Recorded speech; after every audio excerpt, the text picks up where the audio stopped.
I need to go on a book buying ban. I don't know about you, but last year I felt like I bought too many books and I didn't read enough of the books that I actually own. Take this book for example.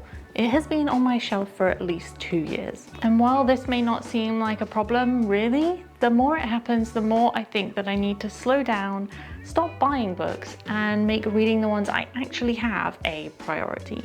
I could do this without the ban, of course, but I feel like the ban will give me strict rules, and by telling you guys, I'll be held accountable, hopefully. So if you're thinking about going on a book buying ban yourself, or you just want to see me suffer, let's get to prepping. Okay, so the first thing I need to do is to make sure that all my Goodreads and the Storygraph books are up to date in terms of the books that I actually own. And that includes the books that are on my shelves behind me, the books that are on my shelves in front of me, and then things like my audiobook and even my Kindle books. Once I've sorted all this, I'll start talking about the book buying ban itself and the rules that I've put together. So let's do this. And I have to do it on both Goodreads and the Storygraph because as I've said in a previous video, I'm still keeping up with both. So this might take a while.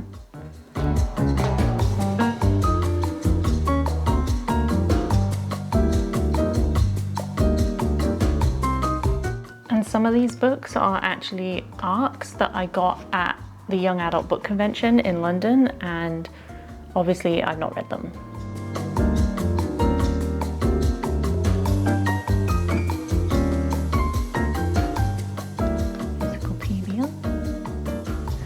Okay.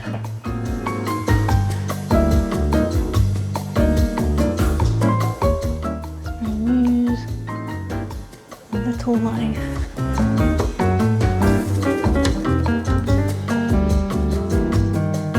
Pretty sure I added that. Yep.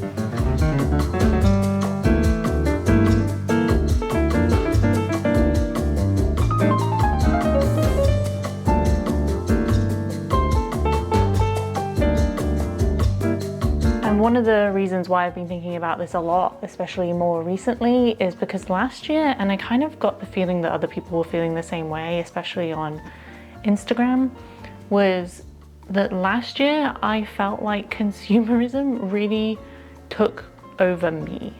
And I was really heavily influenced by, not necessarily things like book hauls and stuff, because I never really watched those, or I never really, get influenced by those as such, but it's more that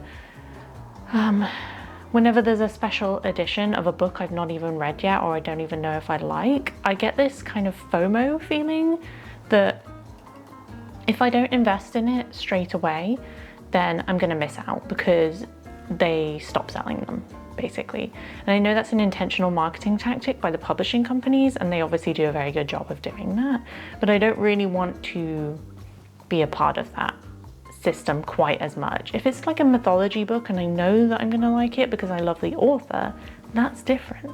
But when it's something I've literally not read before, I don't know the author at all, in most cases I want to be a bit more intentional about what I'm doing and what I'm buying, because those special editions and hardbacks in general are expensive, as I've said before, and the special editions are sometimes even more so.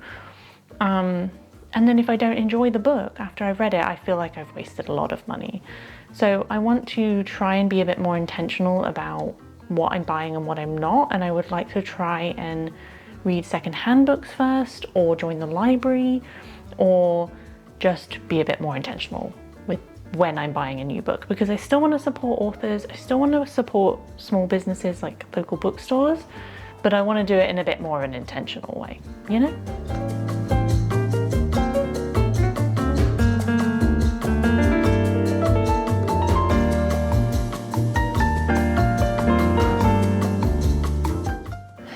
Oh gosh, now here's another thing, is that I sometimes tend to buy, not often, but a whole series of books simply because I like the concept, or I like the covers, or in this case,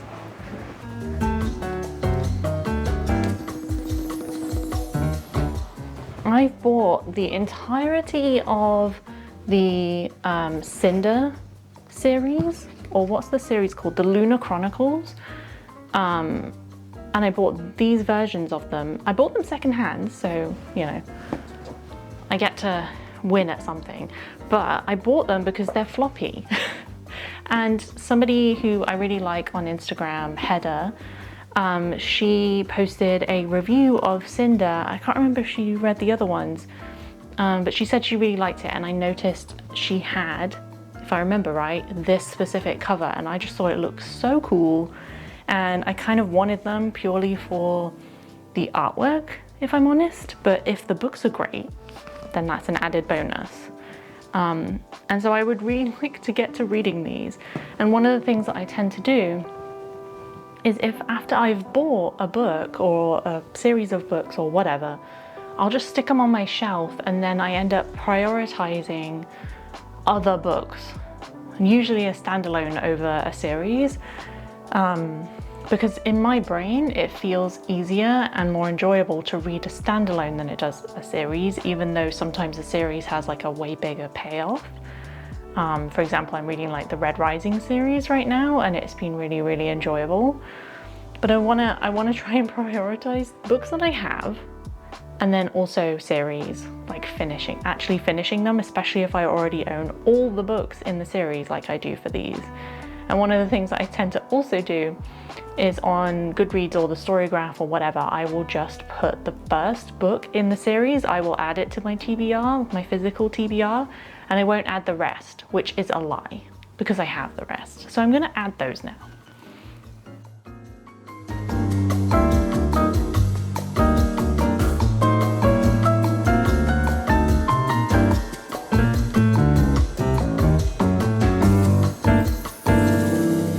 So one of the other reasons why, and perhaps the last reason why I really want to do this book buying ban, is because I want to get to the books that I've had on my shelves for the longest amount of time.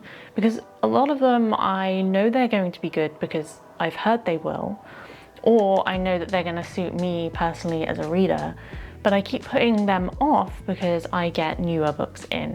And like I said before, it's either they're a series and I'm putting them off because of that, because they're more of a commitment, or they're chunky and I'll put them off because of that, or just because I've got newer books in and I'm prioritizing those over the books that I already have.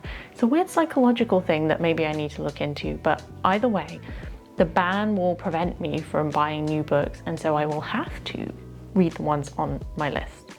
Now, because this is going to take me a little while, I've only done one of the bookcases, not even, I'm going to pause here and I will come back when I have logged everything.